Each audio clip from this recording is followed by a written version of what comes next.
has come up that deals with the handling of classified information. We've had several public instances of mishandling of classified information. In some ways very embarrassing, really unacceptable in terms of the behavior by, at the time, Vice President Biden, of course, former President Trump, and Vice President Pence. And so we've looked at what can we do to fix the statute. So Congressman Quigley and I, in a bipartisan way, have introduced legislation to add civil penalties to the statute, which we currently don't have now. As a former federal prosecutor, figuring out what are more tools we can add to the statute, ultimately to deter the mishandling of classified documents, which is a problem. I'd love to get your feedback on ideas that you would have on either the classification process of documents, which we're looking at, but what more we can do to ensure that we don't have any more instances of mishandling there. And maybe I'll start with you, Peter, and go down the line here. Thank you, Darren. First of all, I think there is a certain amount of overclassification. Having said that, you're not in a position yourself to be declassifying. I mean, so assuming that it's properly classified, to me, we have to make the sanctions more significant, not to be hunting down people. Obviously, there's going to be human error. When you have thousands and thousands of documents which could cross your desk, it's always possible you could take something with you, by mistake. But once that's pointed out, every effort to be made to cooperate completely, not to slow walk it, not to, in any way try to impede the investigation. And I think the idea of civil penalties probably is worthwhile. Maybe not for the quote-unquote first offense, but once it's found that it's there, if there's not full cooperation, the civil penalty should kick in. Thank you. So thanks, Darren, and I certainly would agree with Peter. The overclassification, I don't know what the committee could do about that, but it's certainly something that should be looked at. And then I think it falls into two categories. So you've got a situation like former President Trump, President Biden, Vice President Pence that had classified documents. And what's the final analysis of that? What potential harm did it do to the country? And how does that come about? And what could we do to ensure when a high-ranking official is leaving office that it's very clear of what they cannot take? But I think the second part of this is sort of the Snowden part of it, that we've got people who willfully, intentionally steal classified documents, give them to our enemies, and in my view, the penalties cannot be strong enough. There's not enough of a deterrent. These people need to understand, if they're going to do this and put the United States of America in jeopardy, that they've got a very high price to pay. Not a slap on the wrist, not please don't do it again, not we'll look at it differently, but a real robust penalty that is a deterrent. I feel very strongly about that. Well, first, let me apologize to this committee that I will have to leave at 11 sharp. This hearing may be over, but if I'm rude to any of you, I apologize. On this topic, the last law that of which I was principal author was the Overclassification Act of 2010 or 2011, which President Obama signed into law. And the point of it was there are steps we can take.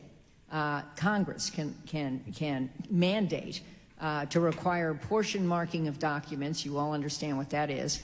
To educate folks who do classification about what the rules are. Classification protects sources and methods, not people from personal embarrassment, or protects their turf. I mean, we have to get that. And the executive branch has many different classification systems, so it's extremely hard for Agency A to talk to Agency B if there are classified documents involved, and that could be simplified. And this committee might take a lead on that. The last thing I would say is that the rules for declassifying by a president should be made much clearer. I can't imagine anyone ever intended that a president just thinking that things were declassified was enough of a trail to prove that they were declassified. And I think that ought to be written into regulation or legislation so that that can't happen again. I agree with what my colleagues have said. And public trust, anything that erodes public trust in our institutions or individuals in power who have held power, we're going to have a crisis in trust in our government and trust in our institutions because of these perceived abuses of power. And whether it's willful, unintentional, what are the penalties that these individuals will be facing? There is a lot of confusion about classification of documents and when they can be declassified and who can declassify. And I agree, there's too much classification. So I don't know what this committee can do about that. But the penalties are unclear, and anything that erodes public confidence in our institution is a detriment to the fabric of our representational government. And I worry about this crisis of confidence. And all the polls indicate when they ask the people, do you think that we're on the right track, on the wrong track? What do you think about this institution and this organization? And you see it diminishing every time. And that saddens me because we've got to all do a better job of once again getting the public trust in our institution, or if not, this will be a great detriment to the future of our government and our democracy. Likewise, I share the comments of my colleagues on the classification issues. I think there is a tendency often to overclassify things that aren't necessarily classified. I think we've all been to those briefings, and we come out of our head, those TSSCI briefings, sometimes scratching our heads and say, was really all of that classified? And often it's probably not. So I think looking at how things are classified is important. Holding people accountable if there's violations of the rules, that's important. Having those checks and balances. Transparency is vitally important to maintaining trust and confidence. I've often said that the vast majority of people in the intelligence community and law enforcement go to work every day doing the very best they can to deliver their oath, protect their community, protect their countries. And if there are a few bad apples that violate those rules, it hurts everyone. And so there has to be accountability. One other thing I mentioned that's kind of tangential to some of these things, especially when we've talked about the high-profile leaks that have happened or betrayal of your oath to protect things like classified information, is the oversight process of monitoring who those that have those very select special clearances. Obviously, protecting privacy and civil liberties of the American people is vitally important. That's what the Constitution and laws ensure. For those who have high-level clearances, there should be a different level of scrutiny. If you don't want the clearance, you don't want the scrutiny, then don't accept the clearance. Just don't get out, don't apply for those type of jobs. If you do have the clearance, there should be a review of the level of scrutiny that people are under. If there were, so many of these breaches would have been caught early on, and it's been one of the things, I guess, as I look back at my time in Congress, I wish we had done more to rein that in, to put more scrutiny on those who do have the clearance. Again, protecting privacy and civil liberties is vitally important, but for those who have even the highest level of clearance, is a different level of scrutiny. If you don't want the scrutiny, then don't ask for the clearance. Thank you. Mr. Castro. Thank you, Chairman. Thank you, all of you. It's great to see everybody again. Thank you for your service to this committee during the time that you were in Congress. I want to ask you all what is kind of a thorny question, but I don't mean it in the spirit of being combative or even opening a Pandora's box or rehashing old fights. But given the events of the last several years, all of us or many of us either were serving in Congress or watched the Russia investigation and so forth, and some of the missteps of the FBI and so forth. And all of us have opinions on that. Some of them are opposite opinions. But we've got another presidential election coming up. We've got congressional races every few years. My question is one that I think is important for the Congress and for the American people, which is, for those of you that have an opinion on this, when do you think it is appropriate for our intelligence agencies, for the FBI in this case, to look into any kind of collusion or relationship between, let's just say, any candidate and a foreign government? This could be a question that's relevant 10 years from now or 20 years from now. Somebody may be colluding in 20 years with the PRC. So given the events that we experienced as a country and as a Congress, and I know people weren't thinking about this question, but as you sit here as members who sat on this committee, who sat in Congress, your thoughts on that, if any? Yeah, I would say, first of all, it is important to look into that. I mean, it can be any number of countries that candidates can be involved with, intentionally or unintentionally.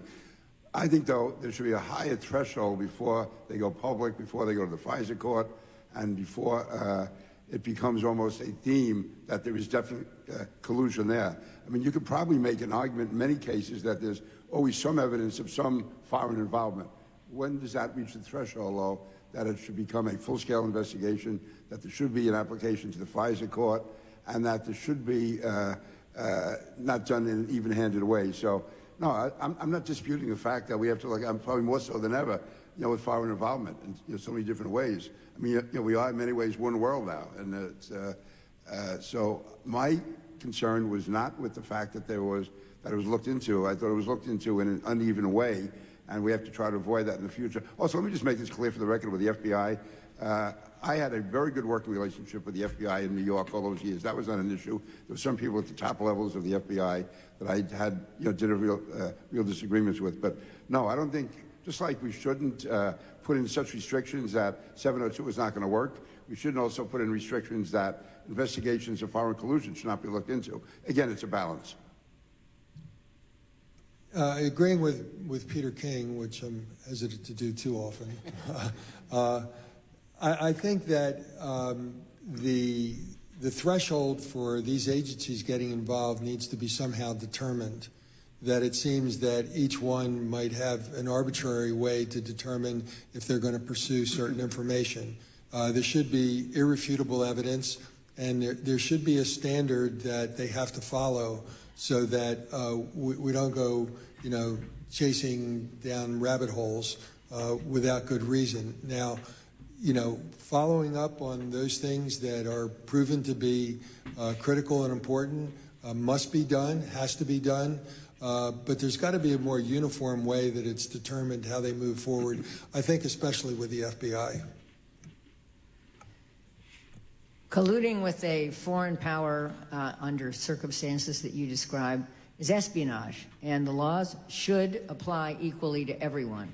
It is true that some allege that there were abuses by the FBI. We don't have to go there right now.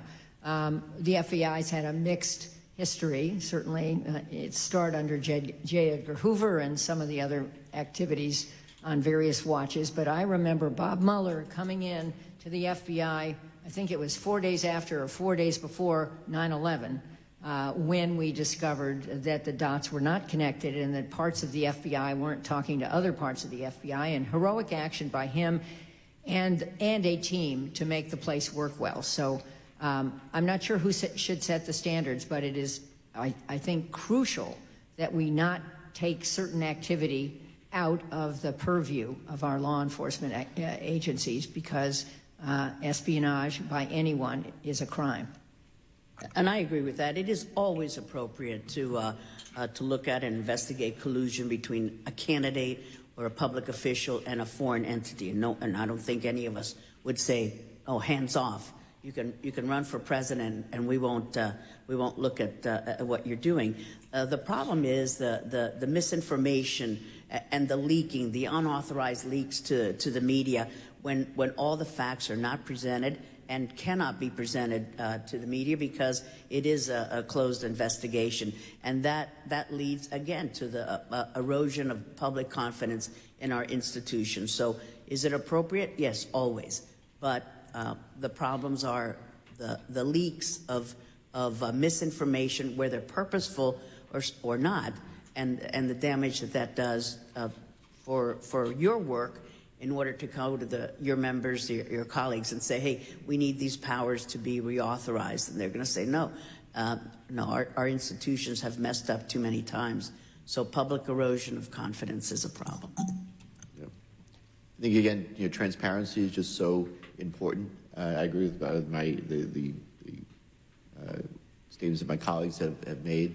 There has to be a clear threshold, and is actionable intelligence, actionable information, it should be pursued. But striking the right balance of checks and balances is essential. Following the money is important, of course. That's why financial disclosures are so important, and making sure that you're connecting the dots of where people their money coming from is important in that whole process. But when there's actionable intelligence information that law enforcement needs to pursue, they need to be able to do that, and it should be done according to the by the book and with the right checks and balances in place. Thank you. I yield back, Chairman. Thank you. We're going to pause for just a minute. Like Jane, unfortunately, I have to run to the Capitol. Dan Crenshaw is going to take over, and he's going to take my seat for his question. Thank you.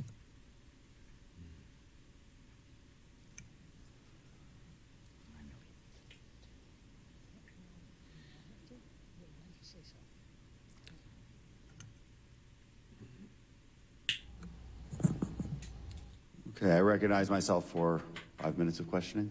Thank you all for being here. It's been fascinating to listen to you. Thank you for paving the way for us. I want to note that there's strategic threats and there's tactical threats. That's how we see things in the military often, and everybody, I think, has a pretty good grasp on what our strategic threats are. There's Russia invading Ukraine, there's land war in Europe, there's the rise of China, there's North Korea with their nuclear weapons, et cetera.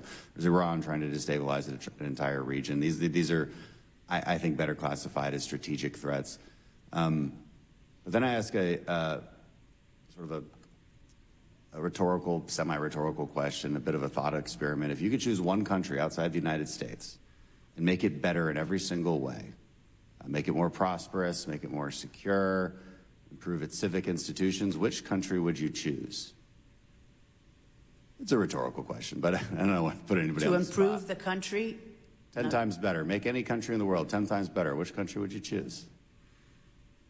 I would choose Mexico. That's what I would. I don't want to put anybody on the spot. I would choose Mexico, 100%, because that is a tactical threat right now. There are multiple organizations that are paramilitary in nature, better equipped, better funded, more ruthless than any other organizations on the planet. And I think what makes this threat even worse is current president of Mexico, who does not seem to want to be a partner to the United States, whether it's Donald Trump or Joe Biden. And this concerns me a great deal, especially recently, because these drug cartels, especially the Sinaloa and Jalisco cartels, are responsible for the deaths of about 80,000 Americans a year through their fentanyl poisoning. That specifically comes from them. Nobody else but them, and of course the precursors come from China. And I think this needs to be on Congress's radar in a much more substantial way. One question I have for you, Chairwoman Ross Lehtinen, is how do you, given your experience as Chairwoman of Foreign Affairs, how is our State Department doing on this issue? Are they properly engaged? Okay, no. All right, can you expand on that? Well, thank you for that question, and I so agree with you, Mr. Crenshaw, that Mexico should be that country because it truly impacts what happens in our country directly. And I would add to that list the axis of evil of Latin America, which is Cuba, Nicaragua, Venezuela. All of these countries are in cahoots with the Iranian regime and other entities, and they allow penetration within their soil. And in Nicaragua, Russia has now established a foothold where Nicaraguan law was amended so that it allows Russians to have facilities in Nicaragua, spy facilities, and they can operate freely. And off the coast of Venezuela, you see Russia and China and Iran operating as well. So we've got a real hotbed of potential terrorist activity, and certainly gathering of secrets and spying on the United States right in our own hemisphere. And I would say that on your question about the State Department, we have always found in a bipartisan manner in our Foreign Affairs Committee that the State Department really needs to ramp up its game. Wonderful people, certainly Foreign Service officers who are the best of the best, and we see them in very difficult positions, and they're doing their best of protecting our homeland. But the State Department is too much in the, I would think, the diplomacy role. That is they're 90% of what they're doing, but they're ignoring the clear and present dangers of our country. And it seems some like of their it's often ignored ambassadors go native when they go to the country. They start to think that they are part of the Egyptian government, or they're part of the Lebanese government. Well, that leads me You're directly to representing what the I wanted United you States. to comment on, actually, as our current ambassador, Ambassador Salazar. I've read some concerning stories about him. Curious what you think about this, and other members might think about his role. This is exactly the concerns, which that he was almost directly undermining his own administration because of the desire, the most outsized desire, just to have a cozy relationship with President Obrador in this case. And I would say, Mr. Crenshaw, that that's a problem for Republicans and Democratic administrations, not just the current one. It's been an ongoing problem to have, and I'm not commenting on that appointment itself, but for so many of the ambassadors that we see going before the Senate committees, they seem to have an incorrect attitude about what they're supposed to be doing, and whether it's something as simple as helping an American business that's having a difficulty in that country, they say, "Oh no, we can't get involved." And you look at them. Well, you have this commerce section in your embassy, and that's what you're supposed to do: help American businesses with the red tape. So they just seem to go native. And of course, diplomacy is important. We want to be partners with all of our allies, but they have to have a better recognition that not all of these countries have the best interests of the United States at heart, and they are not allies, they're actual enemies of the United States. But I love the State Department, love the individuals, but there's a culture of get along and go along within the bureaucracy, and I see that as a problem. With respect, I agree with you that relationships with Mexico are complicated, but it is in our interest to find a way forward to have a cooperative relationship with Mexico and to criticize them when they're wrong. Without commenting on the behavior of Ambassador Salazar, which I've seen the allegations, but I don't know that they are accurate, I would say that the fentanyl challenge is a whole-of-government challenge. It's not just the State Department. The Department of Homeland Security does have a focus on this. Is it doing as well as it should? I think that's something to assess. But full disclosure, I'm on the Homeland Security Advisory Council, and I know that Secretary Mayorkas wants this, wants his department to be effective. But obviously our law enforcement agencies and everyone else needs to focus on the scourge of fentanyl. And you're right that the precursors start in China. They don't start in Mexico. And we don't want any of our border countries enabling the importation of fentanyl into our country.